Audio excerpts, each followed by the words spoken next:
Hi, magandang araw po sa ating lahat. At ngayon po ay kasama po natin si Mario, ang akin pong brother-in-law, na isa rin pong licensed real estate broker at isa pong teacher, no?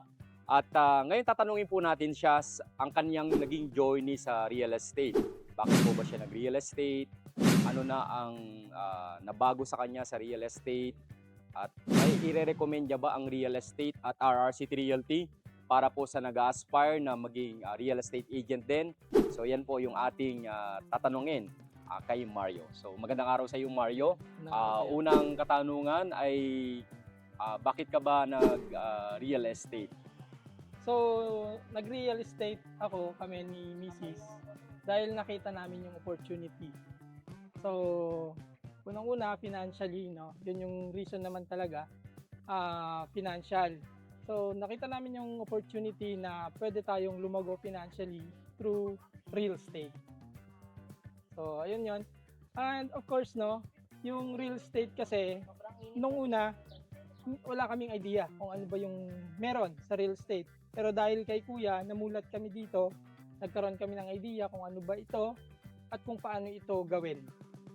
In terms of like outcome, results sa pinagpaguran nyo sa real estate, ano ng mga changes, ano ng mga naging outcome sa inyo? So, yung nagawa naman ng real estate sa amin, of course, yung confidence. Yung confidence na halimbawa, kumuha kami ng bahay na kung ang aasahan lang is yung monthly lang na sahod, hindi talaga kakayanin.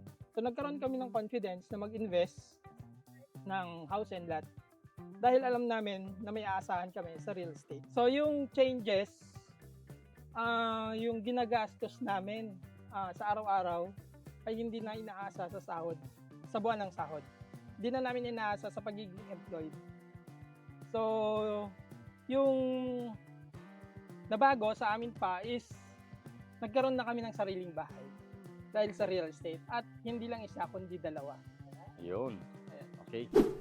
Para sa mga hindi pa aware sa career sa real estate, mai-recommend mo ba ang real estate sa kanila? At halimbawa sila ay interested na mag-real estate, ano naman ang masasabi mo na sa pwedeng pag-join na nila na kagaya sa atin sa RRCT Realty?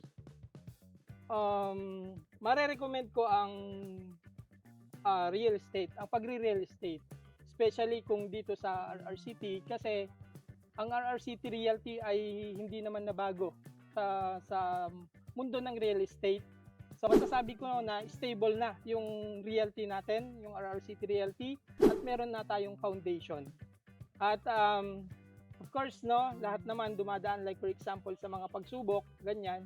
So for those na nagkakaroon ng problema financially, mare-recommend ko ang pag-real estate. Kasi nga, through our personal experiences, ayun. Okay, thank you for sharing, Mario.